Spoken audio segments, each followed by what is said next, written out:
Hello again, music fans. I am back here to do another one of these metal collection updates and just a few albums and some patches also that I've gotten for the battle jacket and for the battle vest, which I'm wearing right now. Okay, so let's start with the albums here.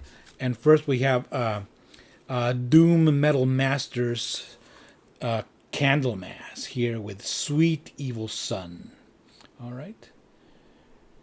A lot of stoner grooves here, super heavy riffing, Sabbathy vibes to it all over the place. You know the drill, okay? Another great Candlemass album. Really enjoyed this one. Then we have some kind of what you would call gothic metal, I suppose, with Moonspell here with Hermitage. It's got the little OB strip right there. I don't know if you would call it an OB strip, because it's not Japanese or anything, just a strip right there on the side. Okay.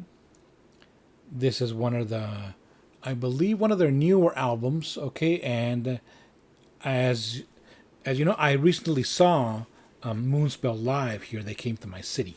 Okay, a fantastic show. Really glad to have this one. This one is only my second Moonspell album. The first one is a box set of live stuff. All right. Moonspell, Hermitage, and now for some European power metal, and specifically from Spain, we have Avalanch, a really great band. El Dilema de los Dioses. They sing in Spanish. Okay, the God's Dilemma is the name of the album. Really cool cover right there.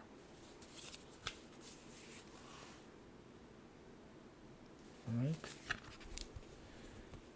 Nice artwork within as well. This is more hard rock than anything else. Hard rock with some metal overtones right there. Very melodic, very catchy. Okay. The God's Dilemma, El Dilema de los Dioses, Avalanche from Spain. Cool stuff. I have several Avalanche albums, and they're really, really good. Another band here from who also sing in Spanish. They're from Mexico. They are Transmetal, who are a Mexican thrash metal band, totally old school. They've been around for more than 35 years. Okay, but they're still going strong. And I bought this in Mexico City because I recently went to, even though I live in Mexico, but I don't live in the capital, Mexico City. I went to Mexico City, and there I visited the famous flea market called El Chopo. Now, this is famous amongst the rockers because it was a flea market that started as a way to interchange and trade music back in the very early 80s. It's been around for, I think, since 1980. Okay, and this flea market has grown in size and has also grown in scope. They also sell a lot of nowadays, like gothic clothing, punk clothing, but it still retains its hard rock and metal roots. And there, the band Transmetal have a stand right there where they sell their merch every Saturday, and I bought the disc directly from them. It is a live album from La Iguana Bar. The name of the album is La Ira de Adán, which means the wrath of Adam. And they were kind enough to sign the booklet for me.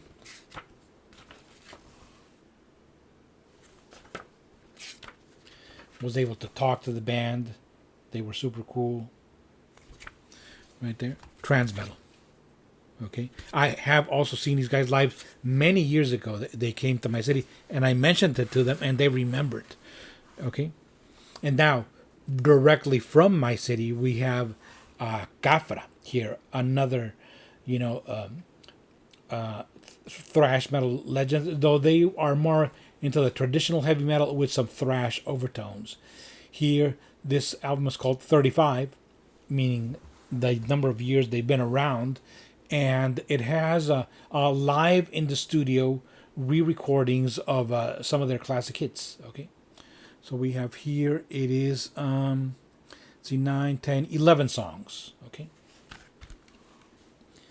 Khafra.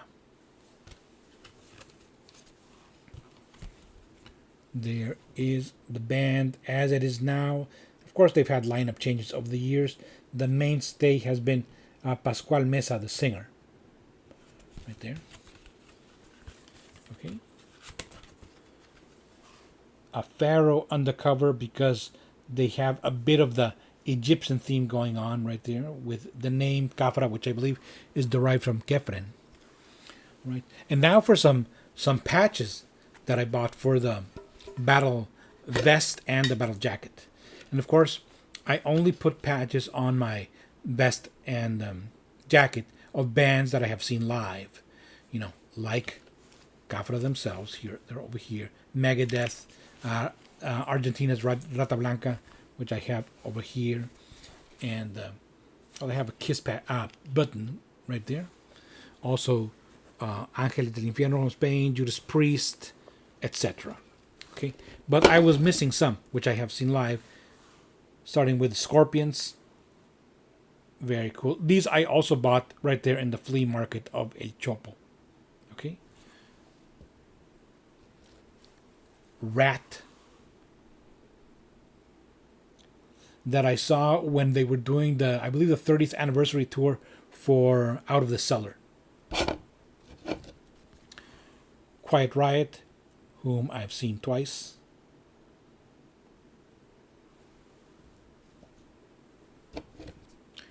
Amorphous, which was really hard to find. There was only one vendor right there in the flea market that had this single Amorphous patch. I would have preferred that a patch with their modern logo, because when I did see them live, they had already switched to that modern logo, which is a bit more legible than this one when they were more of a death metal band. But still, glad to have it. Amorphous. The Sepultura S right there. I also saw Sepultura this year. Not a huge fan of Sepultura, but I do like them. And I did enjoy the show a lot. Last but not least, gotta have some power metal in here, of course. Rhapsody of Fire. Okay.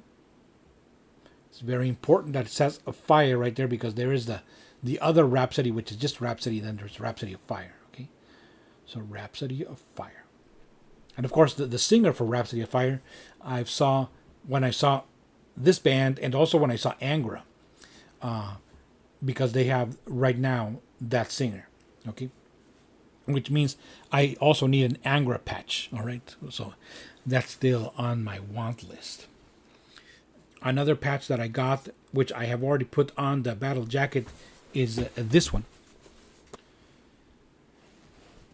Kiss's Rock and Roll Over, right there on the back. Okay. So, my favorite Kiss album cover, and I think this is I put it in my ranking as my favorite Kiss album, so I really like the design. One of the really coolest designs ever. Really glad to have a patch for that. Another thing I bought was, there were a lot of t-shirts right there in the flea market, but those I can get here in my own city. All right, but what I did get, which is not specifically heavy metal, but it may as well be, is this shirt from the Sumayo Museum. Now, what the hell is that, you might say? That is a sculpture of a bronze sculpture of the Gates of Hell by the French sculptor Auguste Rodin. Okay, and so I'm gonna put a picture of that. This giant sculpture, which is 2 doors, on it are depicted several images of damned souls, and if that's not metal, I don't know what is. Okay, so that's a museum right there in Mexico City that I visited that has a lot of fine art. Which, by the way, they had many sculptures right there, by this French artist Auguste Rodin, and I was looking for the Eternal Idol, which is one of his sculptures, which is one that is featured on the cover of the Eternal Idol by Black Sabbath, but I did not see it right there. Okay, but still, it would have been cool to see it right there in person. Just to clarify, because I'm a stickler for these type of things. Okay, the sculpture by Auguste Rodin itself is not featured on the Black Sabbath album cover, which we see on the left. On the cover are actually two models which have been covered in bronze-like paint in order to look like the sculpture. On the right, we see the original sculpture by Auguste Rodin, Idole Eternelle, the Eternal Idol. Well, that's it for this metal update. Thank you very much for watching. Keep rocking.